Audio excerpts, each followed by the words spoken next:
Focusing in today in Ephesians chapter 5. We have started a couple weeks ago, we started this series on social media. And we are just taking a good solid look on what social media is and more how we can use social media appropriately. And so I think our computer just froze on us again. We'll see if it'll come back up. We've been having some technical issues tonight, so if I need to push this away, I will, but if it comes back, that's great too. So 2 weeks ago, we started this series and we simply talked about where we're headed for the month. Last week, we talked about this idea that social media is a powerful tool, but we have to use it the right way. We have to use it the right way. Never in history have we been able to connect with people so readily. Are you guys listening back there? And so never before have we been able to connect. So we have to connect the right way. And our tendency is to shout our opinions. And what that comes across as is we blast the truth in hate. And we said we have two options. We can shout our opinions and we can blast the truth in hate, or we can take another route, which is often more difficult, and you can speak the truth in love. And so it's so vitally important as we think and we talk about social media that with every post that we're posting, with every like that we send, with every share, with every picture, we are speaking the truth in love. And we are finding a way to not blast it, not shout our opinions, not try to wrestle people into agreeing with us or believing what we believe, but we speak the truth. We speak the truth that people are loved. They are loved by a Savior that came to this earth to die for them. And so tonight we are going to talk about some of the pitfalls of social media. We're going to talk about some of the things that we tend to fall into on social media that are not necessarily the most healthy things to fall into. Now, before I go any further, next week we are going to talk about this idea of self-examination. But I need to pause and I need to just give a real quick preview for what's coming next week.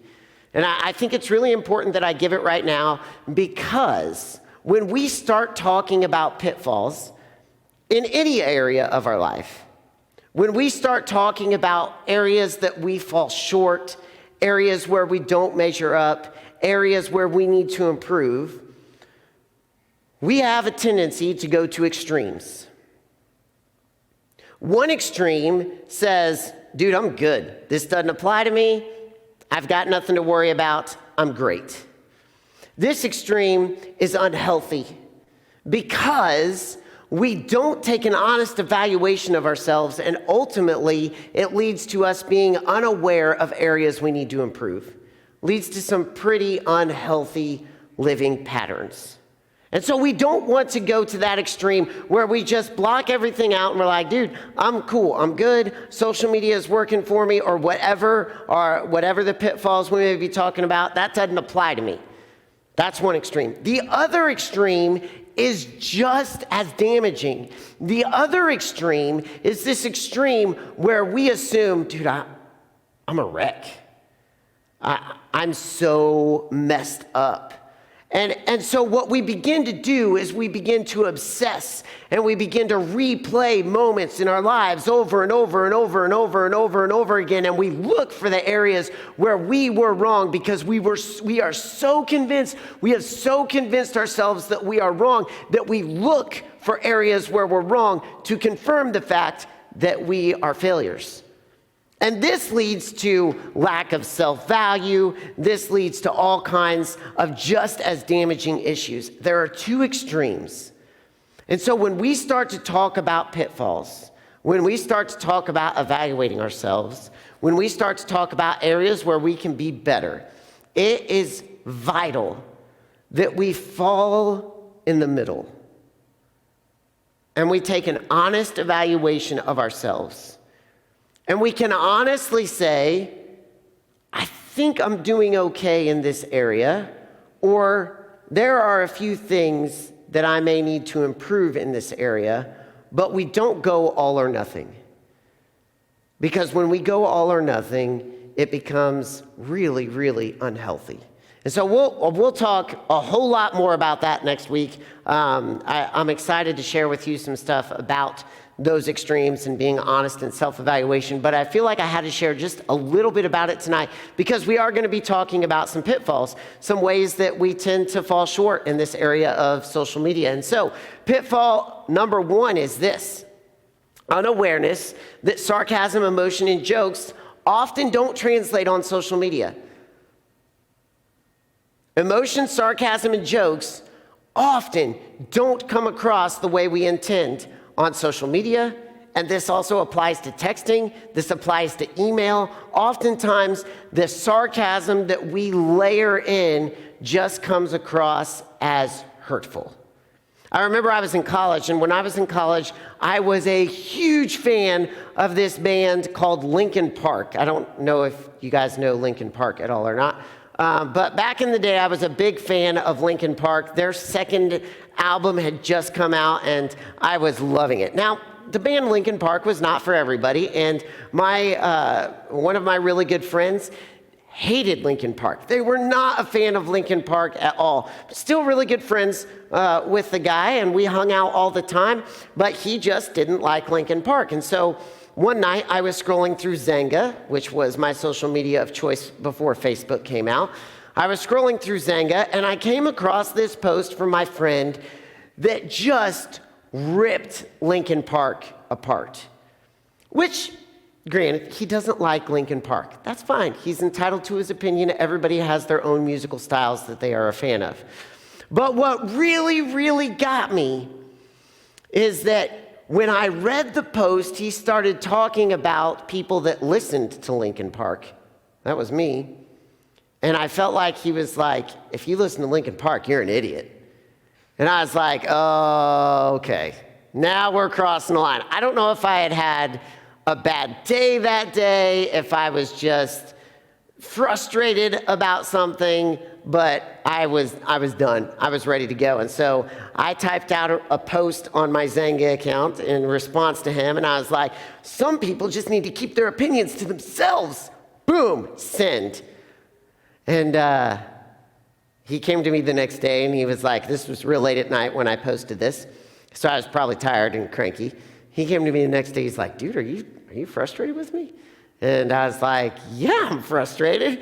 And turns out, when he said it to me and said his post to me in words, I heard the layered jokingness and the layered sarcasm. And when I was able to hear the emotion behind the text, I was like, oh, yeah, that's kind of funny. That's kind of a funny post.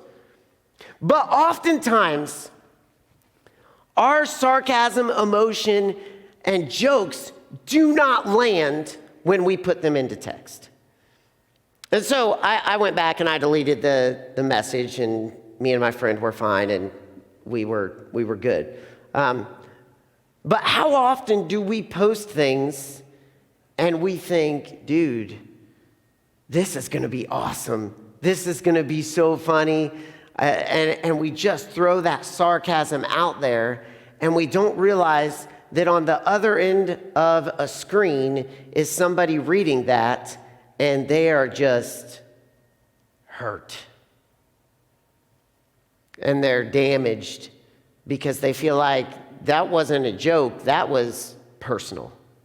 And so pitfall number one, we have to be aware. Here's how you avoid this pitfall. You have to be aware and very cautious of what and how we type. We have to be cautious of what and how we type, whether we are posting on social media, whether we are texting, or whether you are sending an email. We have to be cautious.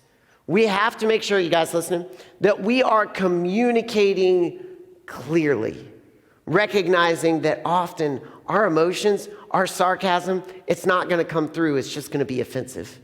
We also have to be very cautious about how we interpret what has been typed to us.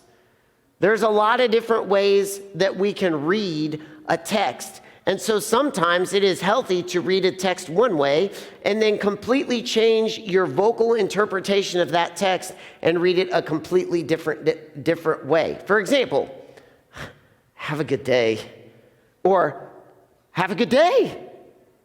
Two totally different ways to end a conversation.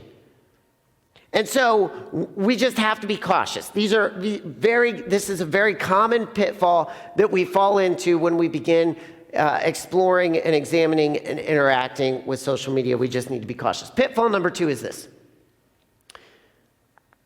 Pitfall number 2 is hurting other people with our posts. This kind of goes hand in hand, but kind of takes it a step further. We tend to, again, we talked about this last week, but we feel the freedom when we're sitting behind a screen to throw out our opinions. And often I see on Facebook, we throw out our opinions and then we put a picture like this to go along with it that says, no one cares if you're offended. Whoa, holy cow. How many times have you seen something like this? A lot, right? Now, what does this do to the person on the other side of the screen? Is this going to change their mind? No, this is just damaging. This is just hurtful. And again, I won't belabor this because we talked about this last week, but we have got to stop blasting the truth in hate. We've got to stop sharing our opinions and saying, I don't care about you. I don't care what you think. I don't care if you agree. I'm entitled to my opinion. We've got to start speaking the truth in love and saying, you are valuable. You are loved. I may not agree with you, but you know what? God loves you and I love you, and we can do life together even when we disagree. And so this is a common pitfall. And guys, our practical application last week, my practical challenge with you last week was to just scroll through your social media and see how many times you see people blasting the truth and hate. And I imagine that if you took that challenge seriously, you saw a whole lot of that this week. And you saw a whole lot less speaking the truth in love. And so it's our goal to avoid this pitfall. We need to just start speaking the truth in love. To avoid this pitfall number 2, we've got to make sure that everything that we post, we are aware of our emotion behind it. We are aware of how it can be interpreted on the other side of a screen. And if we are posting something to prove a point, if we are posting something to stick it to somebody else, if we are sharing an article that's and in our mind and in our heart and in our emotions, we're thinking this is going to show them, probably not the healthiest thing to post. It's probably just going to come across as hurtful and damage your integrity in the future. And so we've got to be aware of what we post, how we're interpreting, and make sure we stop posting stuff that is just going to stick it to someone. This is another very, very common pitfall. And if we took some time and we just scrolled through social media, you would see a lot of this. A lot of this. Pitfall number 3 is this. The comparison game. The comparison game. Talk to me later. Pitfall number 3. We often compare ourselves to each other on social media. Now, here's the dangerous thing about the comparison game on social media. You get on social media, whatever day you're having, maybe you're having a good day, maybe you're having a bad day, you can be sure that what you are looking at is other people's good stuff. They are going to post the best looking pictures. They are going to post about their good things that happen in their day. They are going to post about their good relationships and their friendships and their families. And guys, ultimately, that is a healthy way to interact with social media.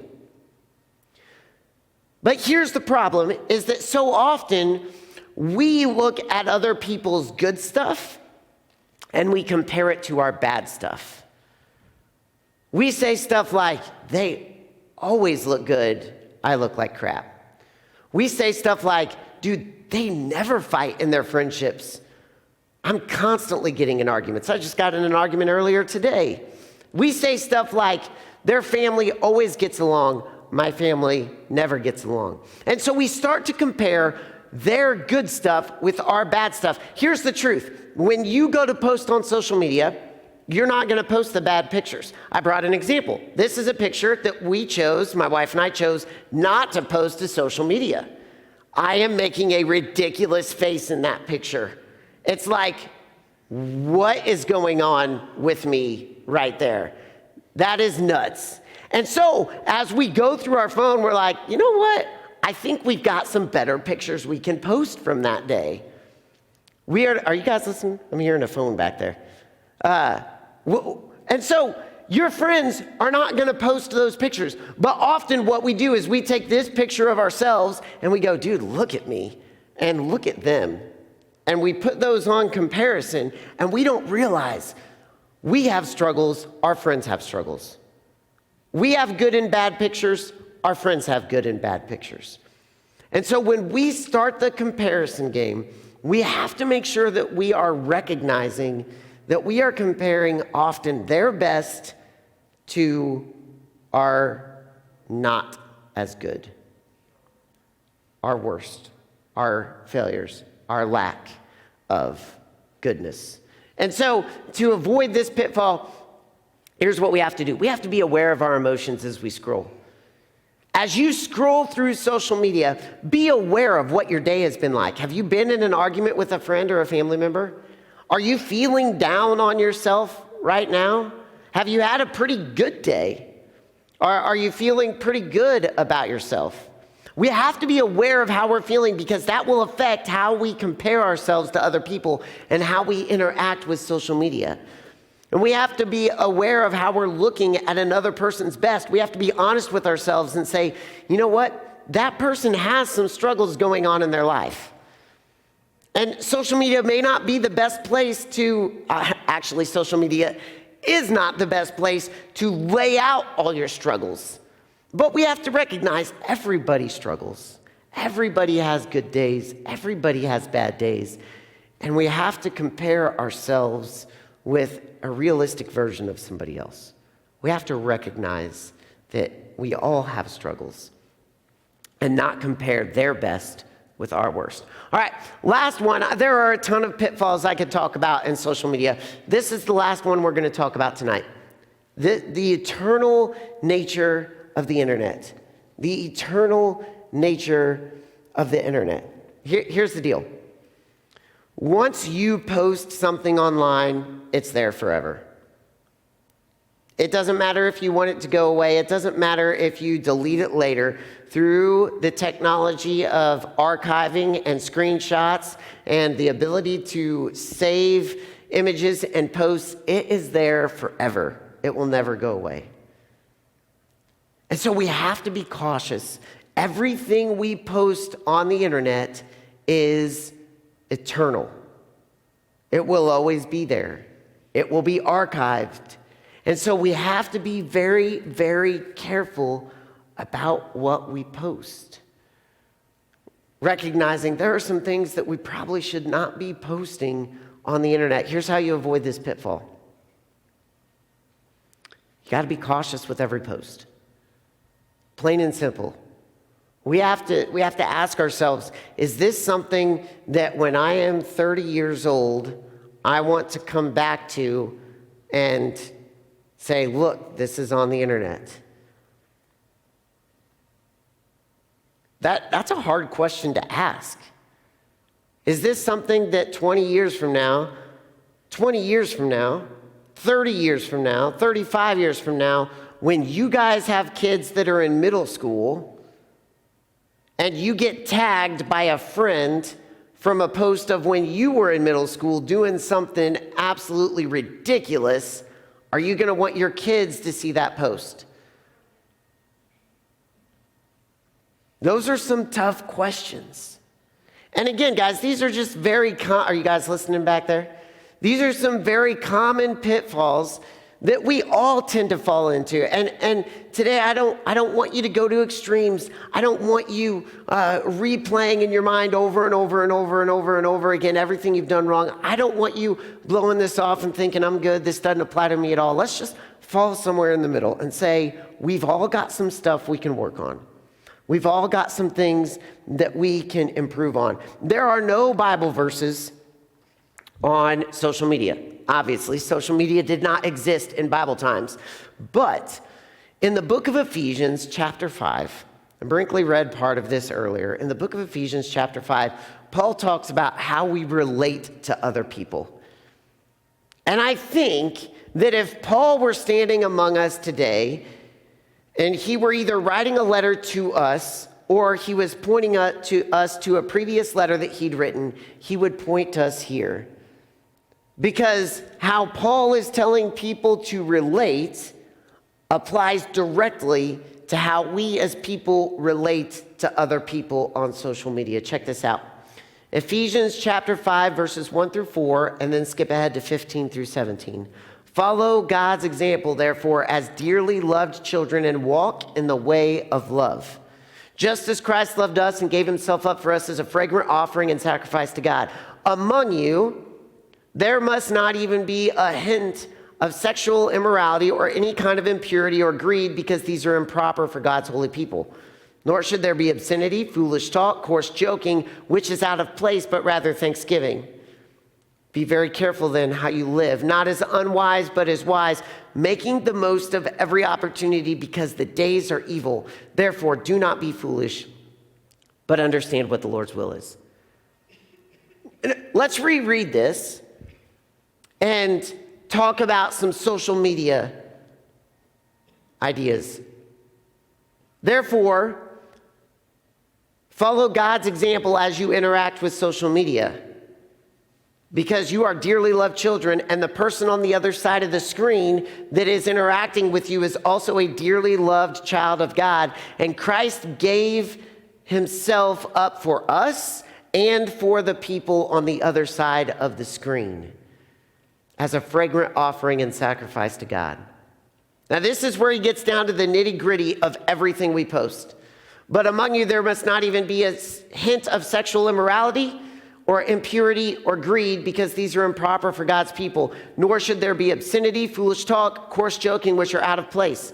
In other words, sarcasm, putting people down, sharing posts that stick it to people, that hurt other people, posting and sharing images that are sexually demoralizing. Those are out of place. We should not be relating to people in person or online in these ways. These are common pitfalls that obviously have been around for thousands of years. This is nothing new. This is nothing new with the age of the internet. It's just a new way to relate. And so we have to be cautious how we interact on social media. Because these things, when we interact in these ways on social media, they are improper for God's holy people. Nor should there be obscenity, foolish talk, or coarse joking, which are out of place, but rather thanksgiving. Be careful then how you live and how you interact on social media. Not as unwise, but being wise, with every post, with every like, with every share, with every picture we post, with everything we do.